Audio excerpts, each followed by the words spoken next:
이번 시간은 믿음으로 받는 구원이란 주제로 지난 시간에 이어서 믿음에 대해서 먼저 말씀을 이어가겠습니다.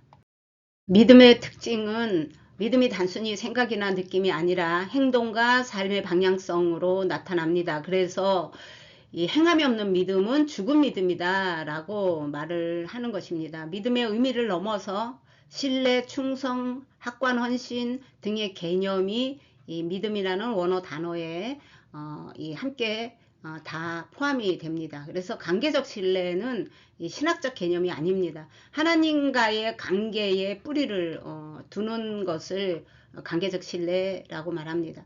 행동으로 증명되는 믿음이라고 할 때 행동과 결단이 반드시 드러나야 되는 것이죠. 그래서 나의 그 자유의지도 반드시 여기에서 포함이 됩니다. 그래서 아브라함의 우리가 믿음을 말할 때는 대부분 아브라함의 믿음을 예로 많이 드는 이유가 아브라함이 100세에 낳은 이삭을 모리아산에서 제물로 드리기까지 창세기 22장에 묵묵히 이삭과 함께 모리아산에 올라가서 하나님을 신뢰함으로 인해서 믿음으로 순종하는 내용이 나오죠. 이와 같이 반드시 이게 행동으로 증명이 돼야 됩니다. 아브라함은 그게 마지막 시험이었습니다. 우리도 이 하나님의 일을 하다 보면 분명하게 그냥 알 수 있는 내용이 있어요. 분명히 하나님께서 흔들고 계시구나, 나를 달아보고 계시는구나 하는 부분이 있습니다. 그거는 사역자가 아니더라도 참된 그 신앙의 길을 걷는 사람들에게는 흔히 나타나는 이 일이기도 하죠. 그래서 지속적인 헌신은 순간적인 감정이 아니라 시간이 지나도 흔들리지 않는 견고한 믿음을 말합니다. 언제까지 각자의 인생의 마지막 날에 주님 앞에 설 때까지 오늘 내가 믿는다 하고 10번을 소리를 쳤어도 내가 감정적으로 그런 게 아니고 흔들린다면 안 되는 것이죠. 이 믿음은 끝까지, 그래서 견고하다라는 것도 이 에무나 안에 포함이 됩니다. 견고하게 붙들다는 것은 신뢰를 바탕으로 하기 때문에 붙드는 것입니다. 이 왕이나 보스가 나에게 내 목숨을 걸어야 되는 일을 명령을 했는데 내가 목숨까지 걸을 만큼 그 명령을 내린 상대를 믿을 수 없어요. 신뢰할 수 없습니다. 그러면 목숨까지 걸어가면서 그걸 지킬 수가 없겠죠. 그래서 이 하나님께 온전히 맡기는 삶의 태도를 든다면 노아와 모세를 들 수가 있습니다. 노아는 그 시대 사람들에게 조롱을 들어가면서 120년 동안 방주를 지었습니다. 또 모세는 120살로 생을 마감하기까지 초반 40년은 애굽의 왕자로 중간 40세서부터 80까지의 중반 40년은 미디안 강야의 목자로 살았습니다. 80세 콜링을 받아서 이스라엘 백성들을 출애굽시키며 이스라엘의 지도자로 그의 생을 마감합니다. 그리고 또 그래서 출애굽기는 40장으로 되어 있죠.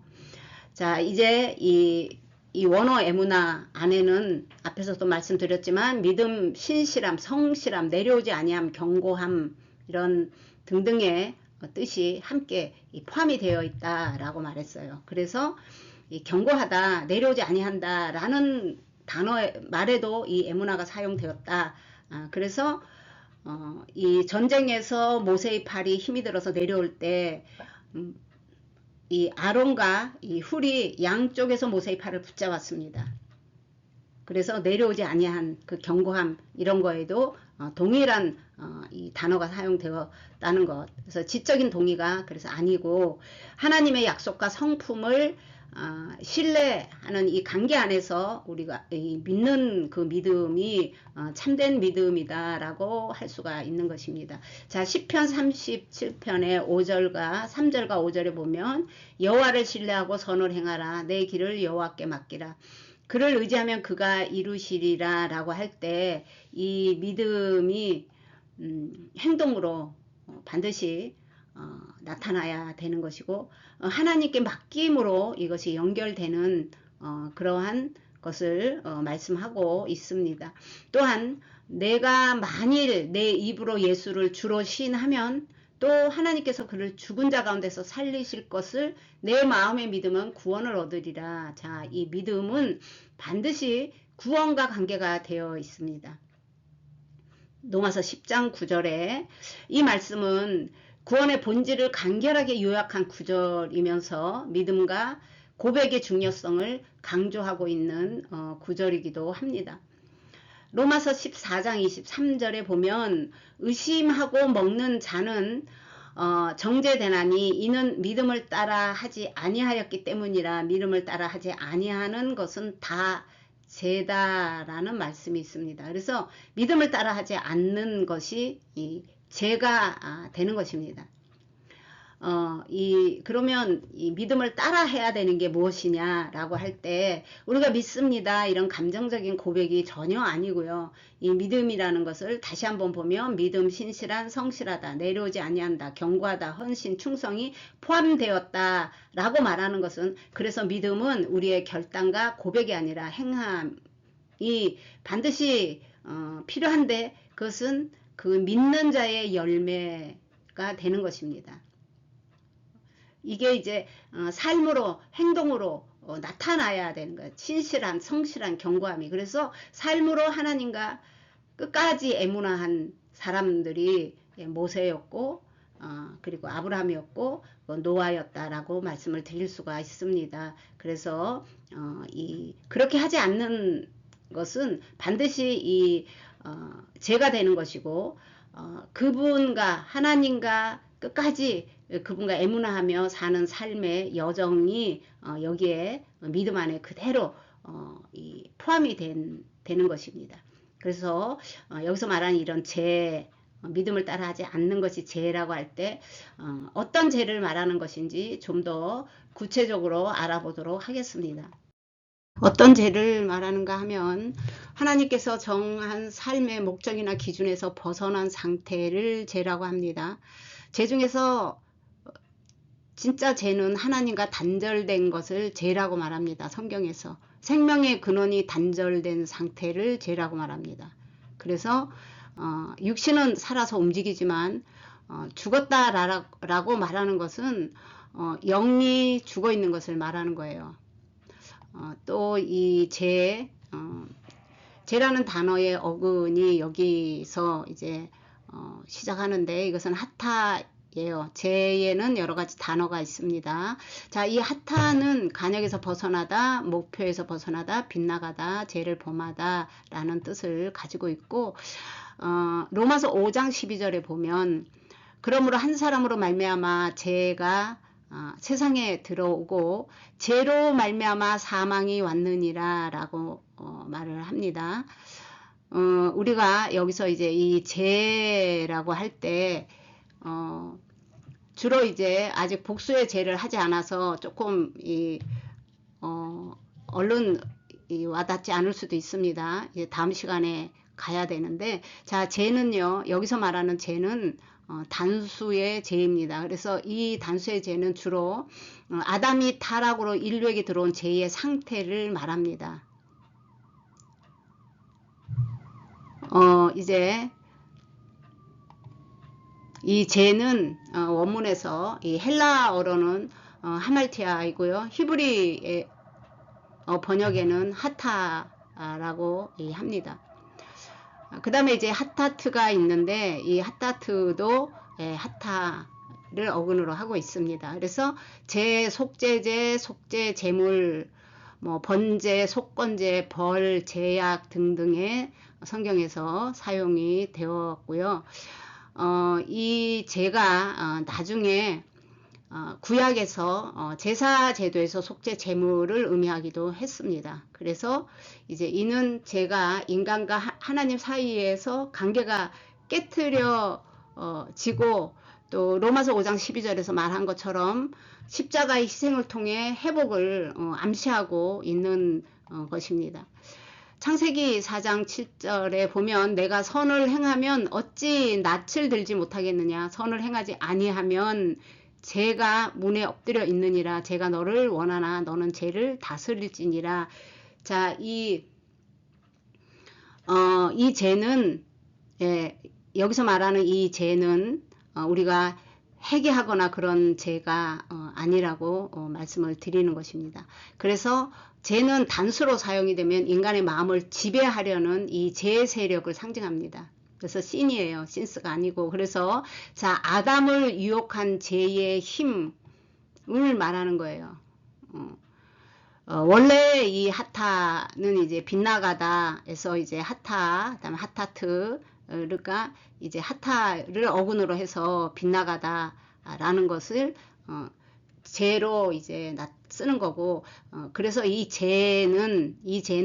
단수의 죄는 도덕적 잘못이 말하는 게 아닙니다. 하나님께서 정하신 삶의 목적이나 그 기준에서 벗어난 상태를 나타낼 때 죄라고 말을 하는 거예요. 이 죄는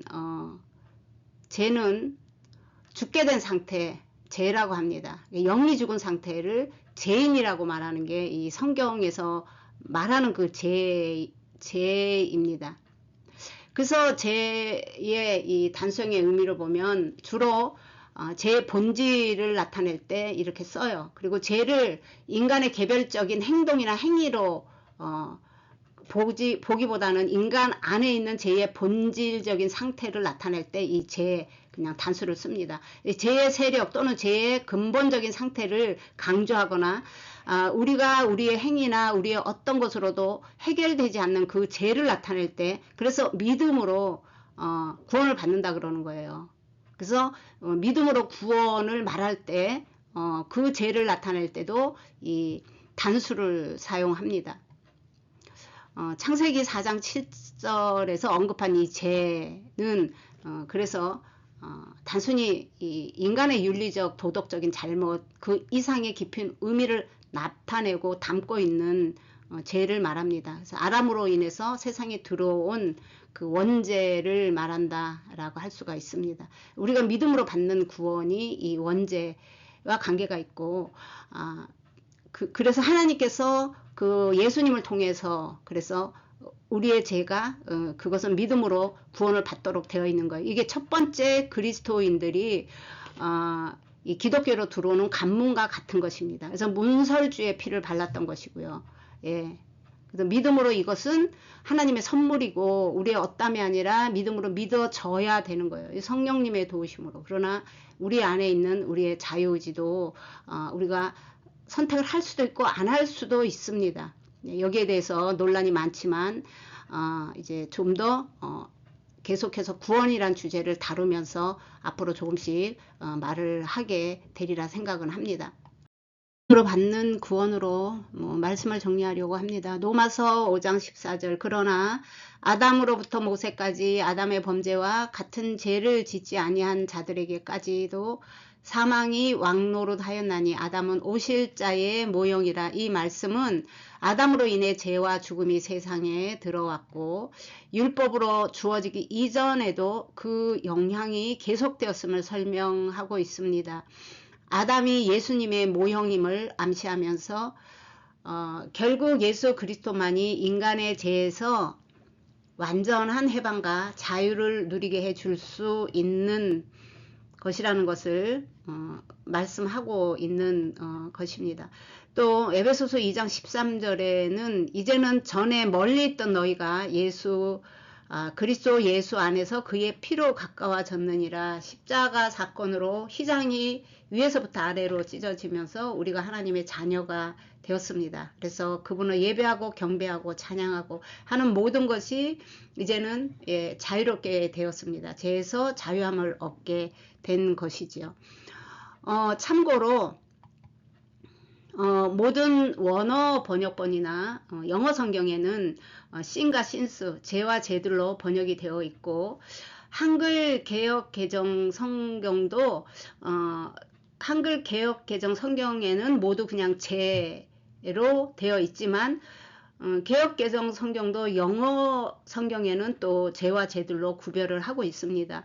혹시 확인을 해 보실 분들은 그렇게 보시면 될 것 같습니다. 이번 시간은 여기까지입니다.